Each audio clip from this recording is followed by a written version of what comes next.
Imagine knowing exactly what your students are learning and exactly which steps you need to take next. Join us in Down with the Reading Quiz to craft meaningful and productive formative assessments that move away from gotcha moments of basic recall and toward assessing what your students actually can do. In this 30-minute free masterclass, we'll share 3 powerful assessment keys that work for any novel at any time of the year. Head to shop.bravenewteaching.com/masterclass to sign up, and we'll also send you a free workbook to keep track of all your notes. Once again, that's shop.bravenewteaching.com/masterclass to nail formative assessments forever. Hey, Amanda. Hey, Marie. What are you up to later? Want to join me for happy hour? I'm all in. And guess what's amazing? Our listeners and friends of the podcast can also join us because Brave New Teaching Happy Hour has officially launched. Cheers! Cheers, everyone. We are officially hanging out a little bit longer after school with an extended, extra private podcast feed just for you. Yes. Members of Happy Hour get extra 15 minutes of the podcast, give or take, because you know us, we run a little bit long. It's just kind of how we are. But if you would like to get in on this Happy Hour action, please join us. It is only $5 a month. Head to curriculumrehab.com/happy hour and get yourself signed up, because when you're there, Amanda, tell our friends what we do every month for our Happy Hour members. I think my favorite part is coming up with a new free resource for our listeners every month. And then we pretty much break down that resource and how to use it. We also like to have guests on to do extended episodes and even Q&A that's just for you about that resource. It's really exclusive and super private just for you. So if you are like us and you like hanging out, you like chit-chatting about all things that are teaching, teacher life, and everything under that umbrella, join us for happy hour and we will see you there. Bye. Bye. Well, hello and welcome back to Brave New Teaching and happy 2021, friends. We've made it. We're here. I don't know how different 2021 is going to be from what we've been experiencing in 2020. But you know what? The number changed, didn't it? The number changed. We turned a page on the calendar and that felt real good. I bought a whole new wall calendar, guys. A whole new wall calendar. Put it up in the kitchen. It was great. Well, today, friends, we are going to be talking about visualizing 2021, setting some goals, how we want to do this with students. We have a free download for you, so make sure that you listen up and then head to our show notes. We're going to talk about some curriculum, and we're just going to talk about teacher life in general. And I know Amanda has a lot of really good just ideas and some mindset shifts that I personally need to take on. So I think we should hop into this episode. What do you think, my friend? I think we just need to do exactly what 2021 is all about, which is just taking charge and getting things back in our playing field. So let's go ahead and get started. Excellent. Let's cue that music.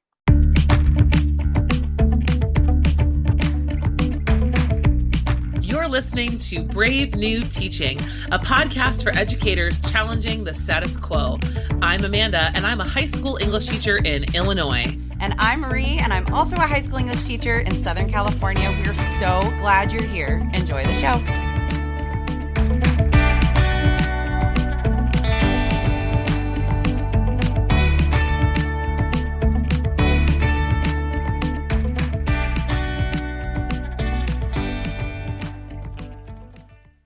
All right, everyone. So as Marie told you guys in the intro, today's going to be all focused on this idea of visualizing 2021, and we're going to break it down into 3 parts. So we're going to look at how to do that with our students. We're going to look at how to do that with our curriculum, and then how to do that in our own lives as teachers. So Marie, let's start with our students and how to, walk into the new year with them and give them some guidance in terms of visualization. I know in the past, I've always tried to do lessons about goal setting and SMART goals. And to be really raw and honest with you, I've had a really hard time with that because I think to do it well, it requires a lot of real estate, in terms of the time Totally. you would need to give it to have kids write good goals. And they just really struggle with that. And I don't know, personally, I've had more fun with things that are a little bit more creative and visual in general. Well, so what have you done? So, what I have, and this is what we have as a download for you guys, our listeners. So if you head over to our show notes when you're done listening, you can get your hands on exactly what I'm about to kind of like talk you through. I found that doing things like SMART goals and like goal setting with our students, it and I'm about to talk you through a goal planner. So please don't get me wrong here. That's totally what I'm talking about. But like traditionally, the way that I've done things in the past, it feels really gimmicky, and students can't really connect to it because, like, yeah, they're teenagers, they're big kids, but they're kids, and these kids 9 times out of 10 don't have that much autonomy in their daily life. Like they don't really rule their own roost, you know? And so like setting goals for themselves feels for a lot of our students really arbitrary and pointless because they're like, I mean, I just have to do what my teachers and my parents tell me to do. Obviously, that's not everybody, but that's like a lot of our kids because they're kids. And so I find that, like you were kind of saying, things that are a little bit more creative or just a little bit more outside of the box. Like even students who do feel like, yeah, I'm ready to set some goals, have legitimately no idea where to start. Like you say, well, how about some personal goals? And they're like, everything's personal. I'm a person. Like they don't, like there's for us as adults with fully functioning frontal lobes, totally makes sense, right? You can like open up something on Pinterest and be like, oh yeah, I'm going to make a planner sheet that looks like that in my bullet journal. Just kidding. I never do stuff like that in my bullet journal. My bullet journal is full of chicken scratch, as we've all seen on our show notes from that one episode about essential questions. But I take them through a process of like 5 different prompts that I use as bell ringers. So when you guys download this on the show notes, you've got a whole week of bell ringers already made for you. And it takes them through different areas of their life so that they can set appropriate and specific goals and then kind of zoom out and see the big picture. So the first thing that I have them look at is learning and academic goals. As we are coming back from a break, right? Like starting the new year, we're coming back from a break. Many of us are like, Amanda, I know that you start a new term or a new semester at the end of, like, I don't start a new semester or a new term until like the end of January, but even still, this is a great thing to do then, right? To set some learning and academic goals. And so the first prompt asks them to like reflect on their academic achievement so far in the year, because half of the year is over, and then where do they want to go next? And it allows them to really be like grounded and say, well, here's what I've done so far. And especially in the fall that we just had, students are going to, it's good to like pinpoint and without saying like, oh, I failed. Here's what happened, here's what I did, and here's what I want to be able to accomplish. So let's figure out the steps to get there, right? And then that's like a good conversation piece to talk about. Let's be really realistic. If you want to get all A's in your classes, what does that mean you need to do? And like you can break that down as a little conversation. The second prompt has to do with active or creative goals. And so they have like the option between active, like if they're an athlete or if they are just an outdoorsy person or whatever, if they are a more physical, active person, or if they identify in that moment more with creativity and creation and ideas and that sort of a thing, to give them a little bit of option because, some of our athletes don't have a season right now. So they might not have any athletic goals. They might then decide that they're going to tap into their creativity and that sort of a thing. And they think through what they identify with and why they identify with one over the other the most at that moment, and talk about their strengths and areas where they can set some goals and what they want to achieve in that area. And then the next prompt is all about relationships and connections, thinking through where they are with their family and close friends, what's going well in some of their relationships, what do they want to work on in some of these relationships, or 1 or 2 of these relationships, right? But it gives them something really specific, and getting really specific and like, quite frankly, niching down like this gives students the opportunity to see where they do have autonomy and they do have control. And then the last one not the last one, the second to last one is all about self-growth, because now that they've looked at some learning and academics, some active versus creative or both, whatever, and then relationships and connections, they can like really reflect on themselves. And I asked them to list the top 3 words or phrases that are true about themselves and their personality, right? Like how do you describe yourself? How would your best friend describe you? How would your parent describe you? Or something like that, right? To help them narrow those things down. And then thinking through some things that they wish were true about them, but maybe aren't quite true about them yet. And what are some steps you can take to like bring those into fruition? They can be, I wish I was a cook. Great. How are you going to learn how to cook? I wish I was more organized. Great. How are you going to get more organized? And it gives them something tangible. And then the very last prompt, which we do on Friday, is it's a take on the one word project, which was really like a buzzy a couple years ago in the teacher social media sphere.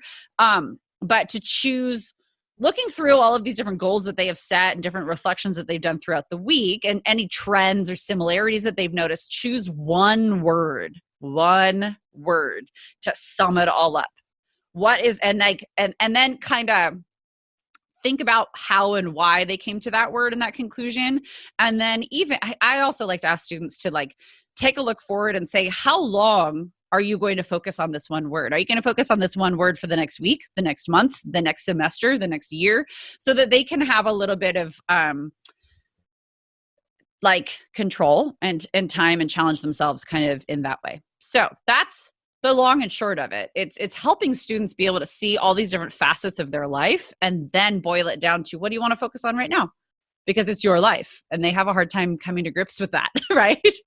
And I think that's just vouches for why it's so important to take the time to do this, right? And to actually be the ones who say, this is worth 2 class periods. This is worth 3 class periods for us to actually hit the pause button, recognize that we're at this like natural break, whether it's right when you get back from winter break or if it's end of January when your term ends. I think that's kind of on us to help kids, really see the opportunity to reflect. And, I think kids are a lot like us. Like, are they going to keep resolutions? Are they going to commit to their one word for real for very long? Maybe not, but it's still a healthy practice to help them see this time of year as a good time to at least reflect back and attempt at looking forward. And I think all of those efforts are valid no matter how consistent they are moving forward. Even us, right? I think the absolutely. Same thing. Well, that reflection helps them take stock, right? Yeah. It helps them just kind of go like, okay, yes. Like, whether they celebrate the winter break holidays or not, they've still been home for a couple of weeks really intensely with family, maybe or maybe not with friends. And so there's just a little shift between being in active student school mode and being in at home all the time with no school going on mode, that it's a great time to like, yes, take a look inside of themselves, and not in the like typical teenage, well, here's what I feel and here's what I want, but really here's who I am and here's who I want to be. And like you said, it's not going to last. For some of them, absolutely. But for most kids, they're human beings and we don't really hold on to these things for too long, but they help move us forward to take the next step, to go to the next day, to whatever. And I think kids are more recognizing more than ever now that they are changing. Yes. Who we are has changed for everyone this year in some way or another. So I think there's a risk of maybe overdoing it on the Sure. reflection, but so for my classes, I can share with you guys a couple of like quick things. I've taken the visualizing idea very literally some years. And so I've done, I'm not sure how many of you are on Instagram, but on Instagram, a very trendy thing that happens toward the end of the year is to highlight your top 9 posts of the year. So I've had kids do like a side-by-side. So like a top 9 of 2020, like they could either like actually go through their own social media or create like a faux version of what that looks like. But then I make them create what they want 2021 to look like. Oh, I like that. So what will my top 9 of 2021 be, or what do I want them to be? And the kids can't caption it. I have them just use the pictures and that's it. And if I want them to throw it on Flipgrid and explain some stuff to me verbally, they can. But I really want them to work to find images that communicate the things that they want to see. I've also had in other years, had students do side-by-side memes. So almost like analogies. So if 2020 was this, fill in the blank picture here, then then 2021 will be, and then another picture here. So like those pictures could be memes. Those pictures could be, I mean, whatever. You could have them use language. You could have them use metaphor. You know, if 2020 was a dumpster banana fire on the floor or was a dumpster, you know, whatever, then 2021 will be, or I want 2021 to be. So you can kind of give them like really little prompts and have them work on, again, like either visualizing literally with pictures or visualizing with metaphor. I've also had a couple of years where I had students do like my year in and then a blank. So like they could do my year in books, and they could, you know, list out all the books that they read in that year. And then again, do the flip of what they want it to look like the next year. My year in food, my year in colors, like, you know, what did my year look like before? What do I want my year to look like coming forward? So Maria's version of what you guys have to download is definitely a more like cerebral, like we know our students and we know what our students can digest. And so like there's tons of options. The last thing I always offer my students is an opportunity to read and write poetry. And a lot of my favorite stuff I will just throw into the show notes for you guys. My favorite poem to do this time of year is called How to Be a Person by Shane Koizan. And his poem is super raw, which of course translates to super engaging because kids love that. And he outlines the kind of person that he hopes to be, period. It's not even about goal setting. It's just how to be a person. And I ask my kids to write their own version. So we'll throw all of that into show notes for you guys. And, you know, whatever your ideas are too, feel free to add in the comments or let us know on Instagram what you're going to do this year with your students to help them visualize their lives moving forward in this really important transition. Absolutely. The next few months, it's going to be really interesting just to see where the world goes in the next few months, where education goes in the next year. I mean, we're going on a year of doing what we're doing. This is wow. I know. I try not to think about it for too long, but I guess I probably should. I mean, there's things to celebrate, you know, there's things that are positive and there's things that are negative, and there's kids who have just kind of stayed negative and not looked for any positive. So this I think is a healthy exercise to, you know, something along those lines to do will be worth it. Absolutely. And like Amanda said, like being able to look at your students and see who they are and what they need, and even like your time. What does your curriculum need? What can your curriculum handle? Right? Like that's why I wanted to give you so many different options. Speaking of curriculum, let's talk a little bit about your curriculum moving forward. I mean, and we are obviously huge proponents of knowing your full year-long curriculum in advance. That is what we teach in curriculum rehab. That is what we practice in our regular teaching practices. But at the same time, it doesn't mean that there isn't room for flexibility. In our program, we teach knowing the whole path, knowing what the end game is and all the steps along the way, so that you can have flexibility in your day-to-day teaching practice. Therefore, what time is better than now as we transition into 2021, but to kind of take a moment and step back and re-visualize what you've got coming in the future for your curriculum. Yeah, well, because I think one of the biggest transformations we're seeing coming out of teachers in curriculum rehab and in teachers who are listening to the podcast is this realization that curriculum doesn't just need to be a stack of books that are on a list.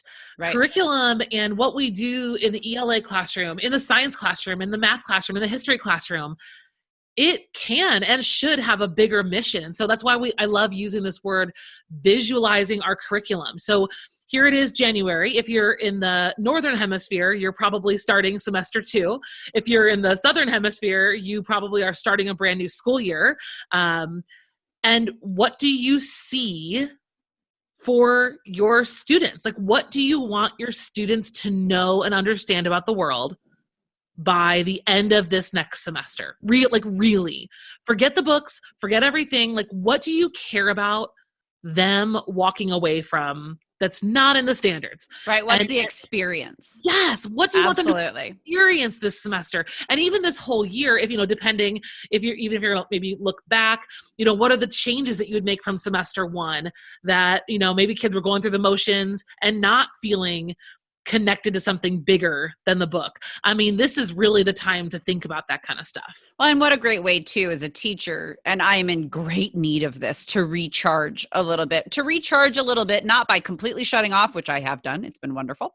Like over the break, I just totally shut off my teacher stuff, and it was wonderful because I needed it. Not because it's like, oh, I hate teaching. I just needed to not, right? Yep. And I come back I come back way better for it. There's a little bit of scramble to be like, wait a minute, get my head back in the game. But that takes like a day and then I'm fine. But really to not dread what's coming next, even though I'm really passionate about what I teach and I'm really proud about the units that I have put together and I have like crafted and designed. But I'm tired. Like I'm a little recharged, but I'm tired. I'm always tired at this time of year, but especially this year, being able to kind of reboot that vision. And sit down and say, how do I want all of this that I've had planned and that's so like artfully put together? What do I want my students to really get out of it? Big, huge, big picture on like a human being level. And then that helps you tap back into the why and just like bring the passion back, you know? I think part of the reason that this is a good time of year to do that is because for me, those things resurface when I am on break. Yeah. When I shut down, I remember that my goals are really like, for me, like what keeps coming up in my stage in my career and like kind of where I am personally is to me, like building informed citizens and writers who feel comfortable in their voice. Those two things keep surfacing for me for whatever reason. Maybe it's a community that I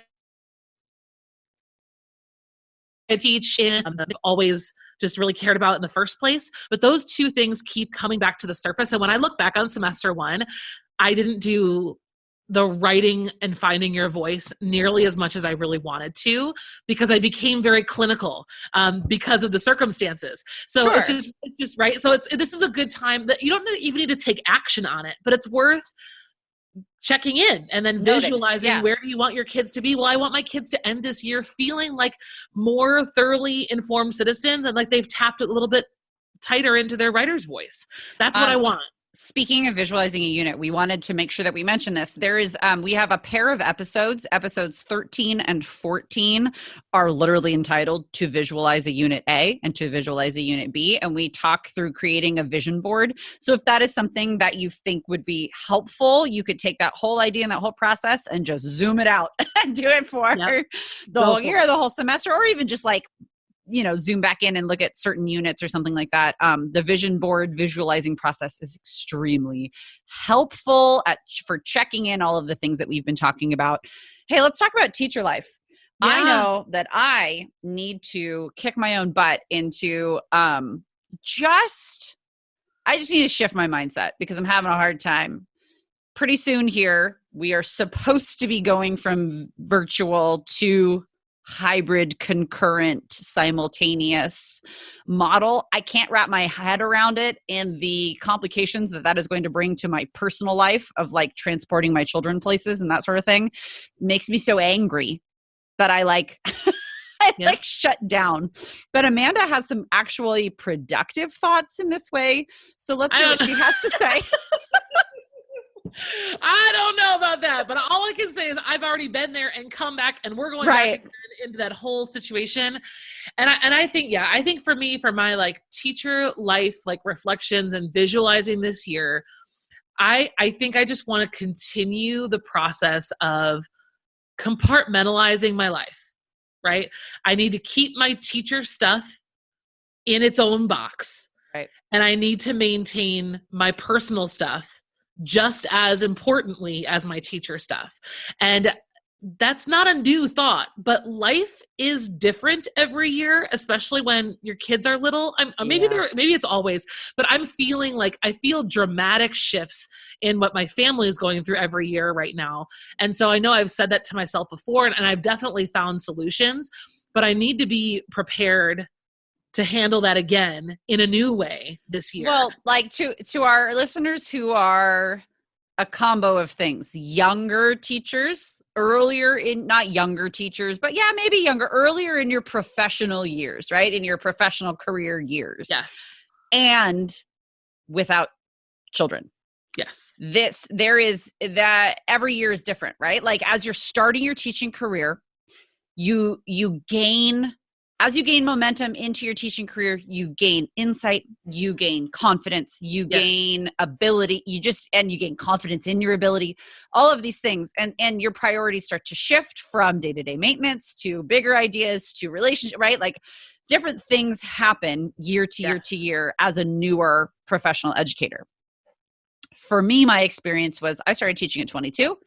I was just like struggling for a while. It was all the things that you and I talk about. And the advice that we give to new teachers all comes from me doing things the hardest way for years and years and years. And then at 28, I got married. And by 29, I had my first baby and everything changed. Like, and I had been teaching for a minute, right? Yeah. But what Amanda's saying too, like there are different seasons to our lives, and she and I are in similar seasons. My kids are older than her kids by a few years. And so I've seen the season that she's going through where she has little ones, and you're always changing your systems and you're always changing your routines because naps change and then naps leave. And then so your personal life very much revolves around these little people or this little person or whatever it is. And then you also have to juggle and figure out how your professional life, which is pretty regimented when you look at something like a teaching schedule. Like we have specific times of day that we do things, and it's very, you have to compartmentalize to be able to figure it all out.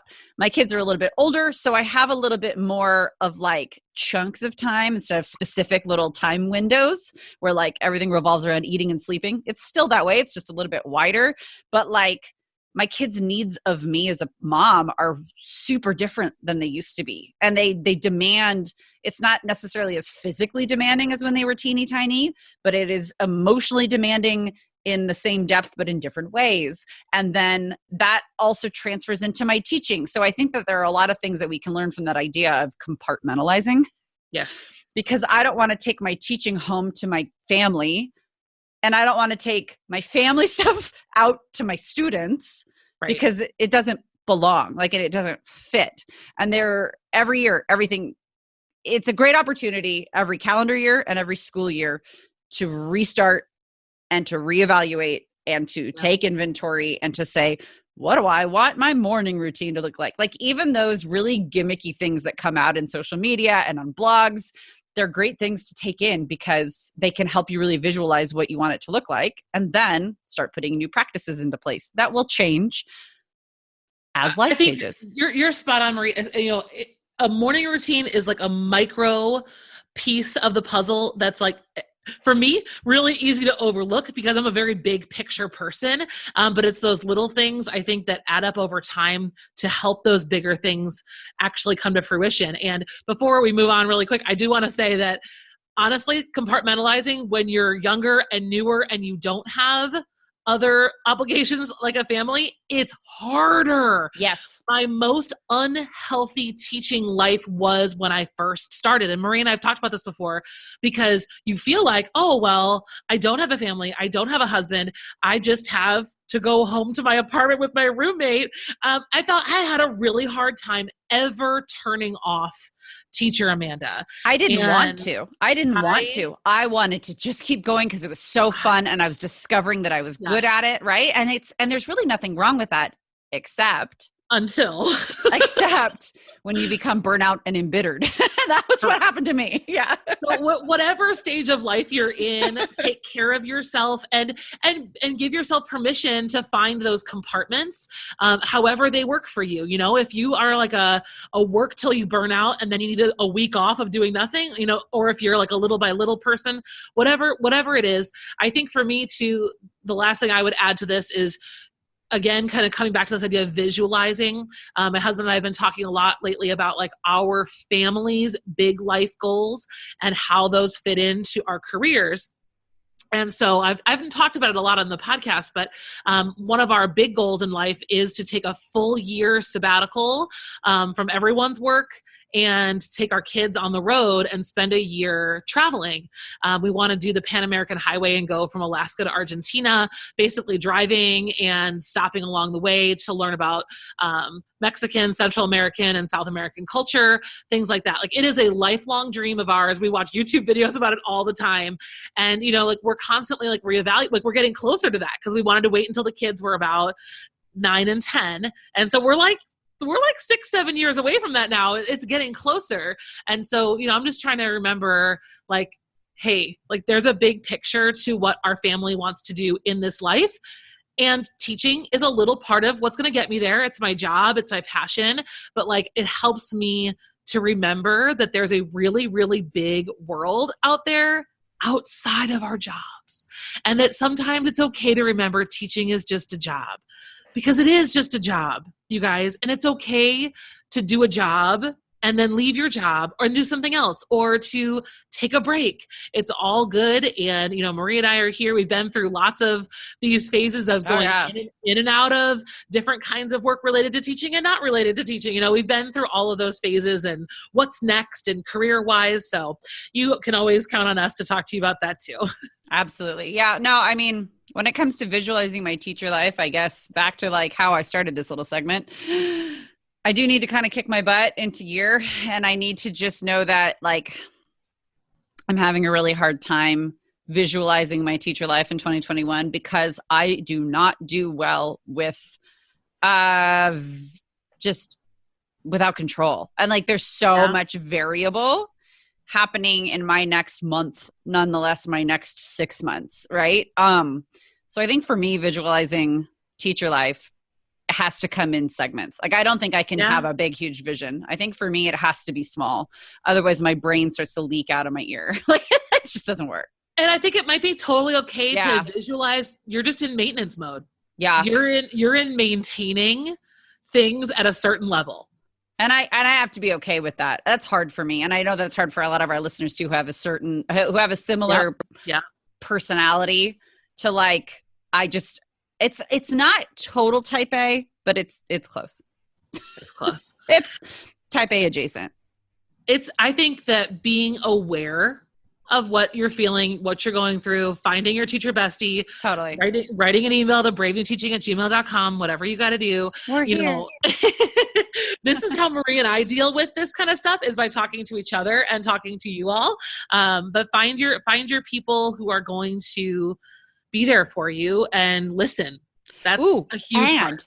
If you guys do make a vision board, will you share it and tag us on social media? Please. That would be so fun. Maybe we should make our own actual vision boards. I bet Amanda already has one that's like digital and color coded. And mine's like on a random legal pad that I can't find because it's among all the other legal pads that I write random things on. We're just about done with today's episode, friends. We're going to wrap this up. Once again, if you want to get your hands on the resources that we talked about, especially dealing with students at the beginning of the episode, head over to our show notes. We do have a free download for you if you want to use those prompts I was talking about as your bell ringers or however you want to use them. Take them, change them, do what you will. Thank you guys so much for listening. And if you're listening in real time, happy stinking New Year, man. Welcome to a fresh page in the book. Happy New Year. Thank you guys for listening, and we will see you next time.